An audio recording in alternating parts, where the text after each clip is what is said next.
R430.000 'n jaar skoolfooie. Nou, hierdie is letterlik die duurste skool in Suid-Afrika. En dit is wat ons noem quality education.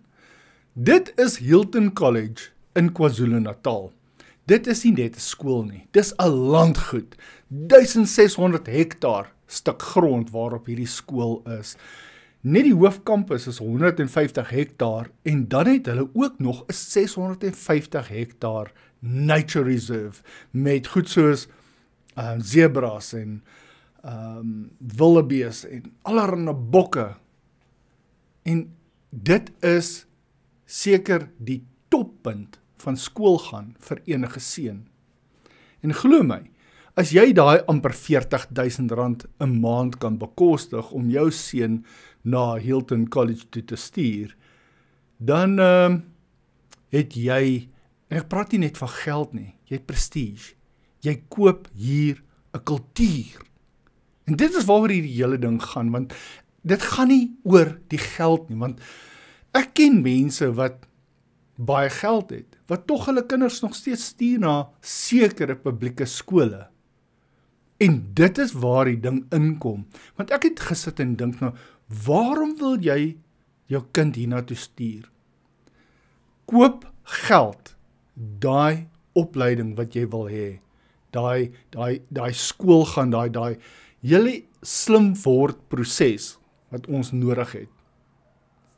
Education. So, maak geld saak. En hier is nou die ding wat ek agtergekom het. Nie altyd nie. Geld koop nie vir jou noodwendig 'n goeie education nie. Want waarom wil mense wat geld het, hulle kinders of hulle seuns stuur na privaat skole? Wat is die verskil tussen 'n privaat skool en 'n publieke skool? Tot jy gaan kyk na baie van die publieke skole en wat die probleem daar is, want dit is nie net altyd geld nie. Dis toegang tot die materiale ensovoorts. En onthou, hierdie is eintlik 'n staatsprobleem wat veroorsaak is deur die ANC. Onthou, hulle is al vir 3 dekades, meer as 3 dekades wat hulle in beheer is. En hulle moes probleme uitsort, maar in plaas van probleme uitsort en skole opbou en nuwe skole bou, het hulle teruggesit en dit wat daar is, laat verval. En die enigste skole wat tot 'n mate verbetering getoon het, is skole wat die moeite gedoen het om ouers te betrek, privaat instansies te betrek, om te investeer in daardie skole. En natuurlik ook privaat skole, onthou, hulle kry befondsing. Maar jy het befondsing nodig. En as jy staatshulp en die befondsing kry van die staat, soos dit gedoen moet word, dan gee jy vir jou kinders 'n omgewing waarin hulle wil leer. En hier is nou waar die probleem inkom, by skole waar daar geen prestasie is nie. Daar is nie eerstens daai materiale ensovoorts wat hulle alles nodig het nie. Dit gaan oor die geboue en leermateriaal, labs, biblioteke. Daar's soveel dinge wat kinders nodig het om te leer, studente. Maar hulle het ook 'n kultuur van leer en respek nodig. En dis hierdie kultuurprobleem wat ons het, want ongelukkig 'n kultuur van respek en leer moet gekweek word in 'n skool. Ouers, leerlinge en die beheerliggaam en onderwysers ensovoorts moet almal saamwerk, maar dit gebeur nie. Jy het onderwysers in baie van die skole, veral in die Oos-Kaap, wat eenvoudig nie eers by die skool opdaag nie. Hulle sit met klaskamers wat oorvol is.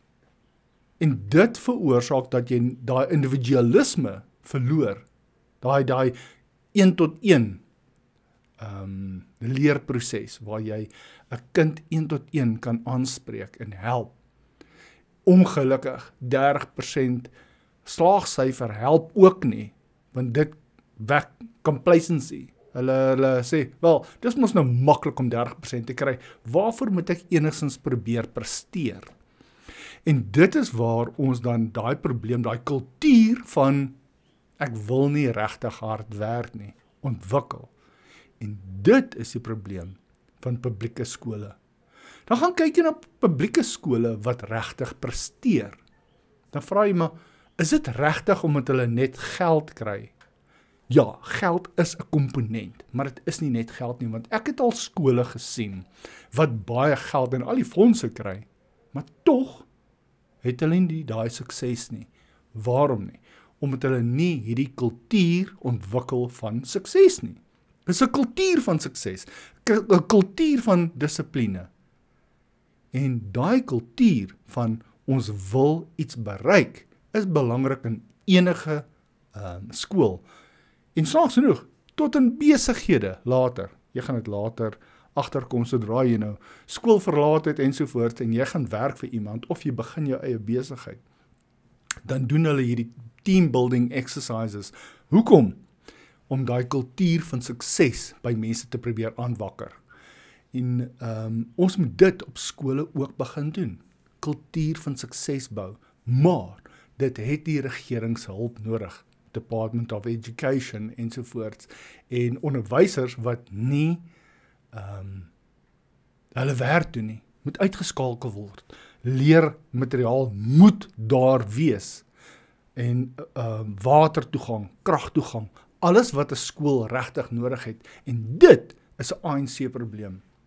So vir die ouers wat nou nog sê, maar hierdie publieke skool is nie goed vir my kind nie. Kyk na wat hulle nodig het. En dan vra jy jouself, hoekom die komponent wat die ANC beheer, waar gaan hulle heen met dit?